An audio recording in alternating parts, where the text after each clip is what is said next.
أعزائي طلاب الصف السنة الإعدادي، السلام عليكم ورحمة الله وبركاته. أهلا بكم. مع آخر درس في المنهج في التاريخ اللي هو خلافة علي بن أبي طالب رضي الله عنه.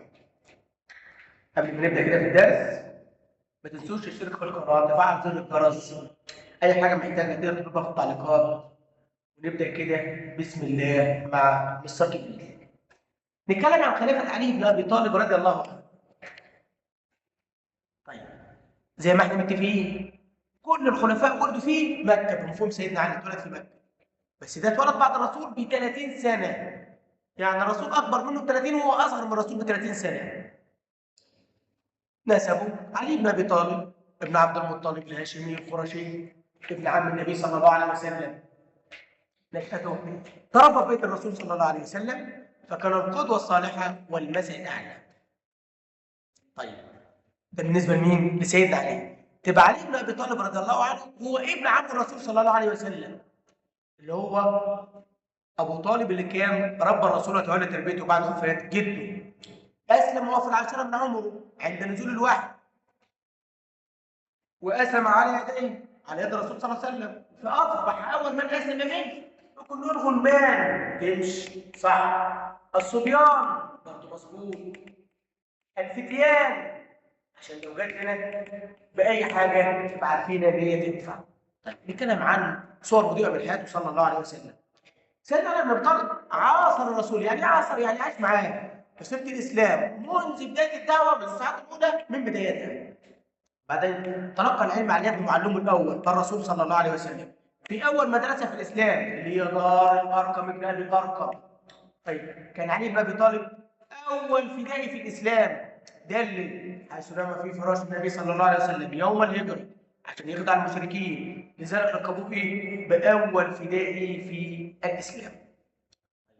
شارك في كل غزوات ما عدا غزوه تبوك، بما تفسر لان الرسول استخلفه على اهل المدينه. طب يعني ايه مصدر كلمه استخلافه؟ يعني تركه يحكم المدينه خليفه له حتى يعود الرسول بعد المعركه. تبقى عندي ابو بكر شارك في كل الغزوات، عمر شارك في كل الغزوات، سيدنا عثمان شارك في كل الغزوات ما عدا غزوه بدر، سيدنا علي شارك في كل الغزوات ما عدا غزوه تبوك. في يوم خيبر أو في غزوة خيبر أعلن الرسول صلى الله عليه وسلم حب الله ورسوله عليه. قال إيه الرسول؟ الرسول جاء في المعركة وقال أنا هدي الراية اللي أعطينا الراية غدا لرجل يحبه الله ورسوله، يعني الله ورسوله يحبه.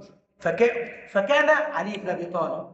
طب وسيدنا علي تزوج مين؟ السيدة فاطمة بنت الرسول صلى الله عليه وسلم، وأنجب منها الحسن والحسين سيدة شباب الجنة. جاهد مع الصديق والفاروق، الصديق اللي هو ابو بكر والفاروق اللي هو سيدنا عمر وعثمان اثناء خلافته. خلافه علي بن ابي طالب رضي الله عنه، مسك الخلافه من 35 ل 40 واخر الخلفاء وقعد 5 سنين فقط.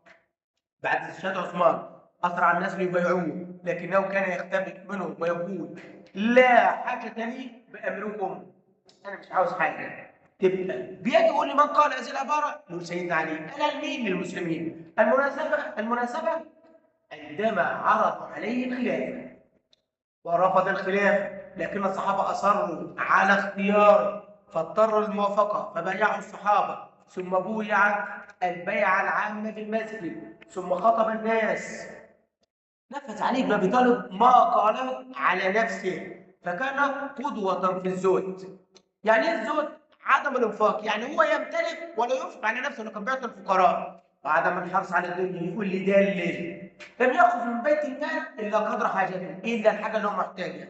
كان يترك مقر الخلافه اللي هو الرئاسه الحكم، ويروح للاسواق، يذهب للاسواق لشراء حاجته بنفسه رضي الله عنه.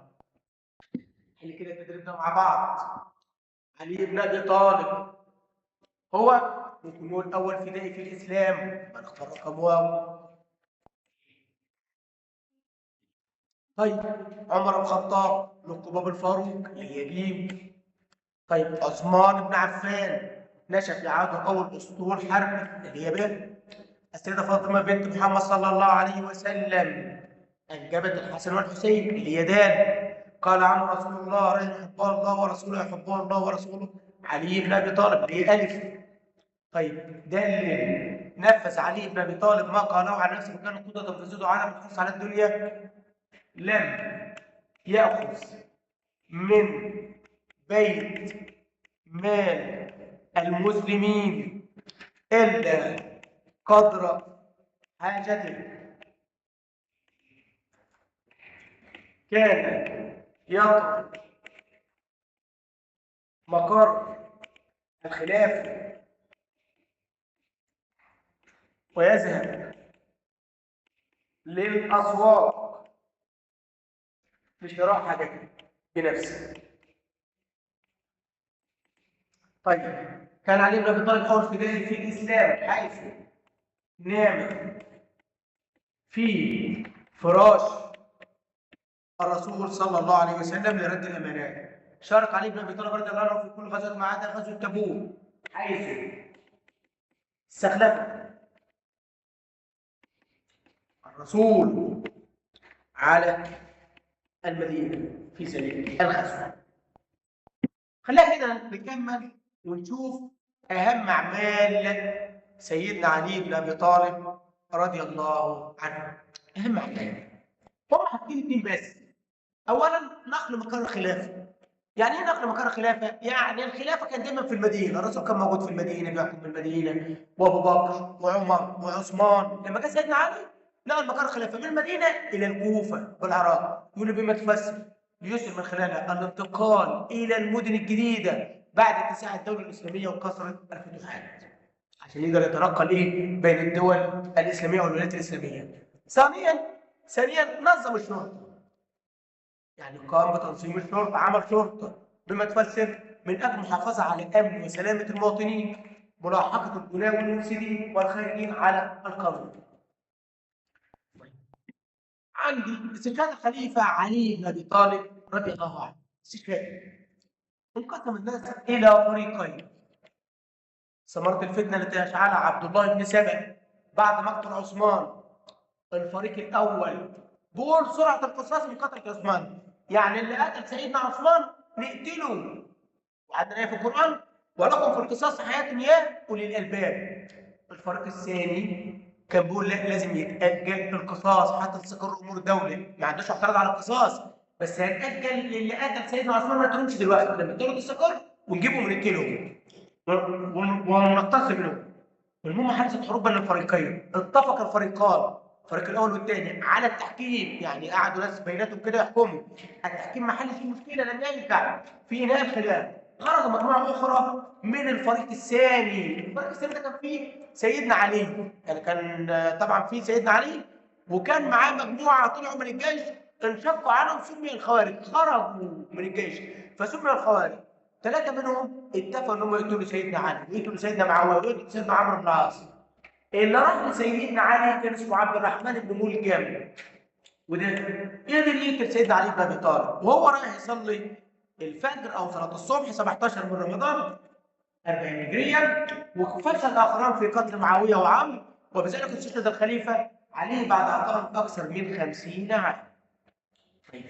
من هم الخوارج الكبار؟ الفئة من جيش علي بن أبي طالب خرجوا عليه، رفضوا التحكيم وحاربوا ثم قتلوا. طبعا وبذلك باستشهاد سيدنا أو مقتل سيدنا علي بن أبي طالب انتهى عصر الخلفاء الراشدين الذي دام حوالي 30 سنة تقريبا. بكده نبدأ نحل التدريب ده مع بعض. من هو آخر الخلفاء الراشدين؟ وطبعا سيدنا علي ابن ابي طالب. فئه من جيش علي خرجت على سيدنا علي، دول بنسميهم الخوارج. احد الخوارج قتل علي بن ابي طالب عبد الرحمن ابن ملجم. هو تفسر كلام خليفه علي بن ابي طالب بتنظيم الشرطه. ايه السبب؟ ليه سيدنا علي بن ابي طالب قام بتنظيم الشرطه؟ عندي للحفاظ على امن وسلامه المواطنين، وملاحقة الجناه والمفسدين. الجناه هم بيرتكبوا الجرائم، يعني والمفسدين المخربين في الدولة. طيب، نقل مقر الخلافة من المدينة الكوفة بالعراق. إيه السبب المتفسر؟ حتى يسهل له الأمر التنقل بين الولايات الإسلامية. طيب، ما المقصود بالخوارج؟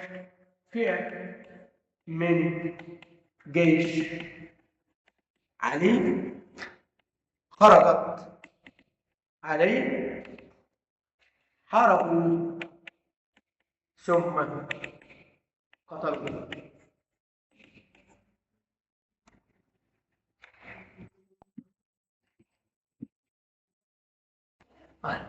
بكده يا جماعة نكون خلصنا المنهج، وكل عام وأنتم بخير.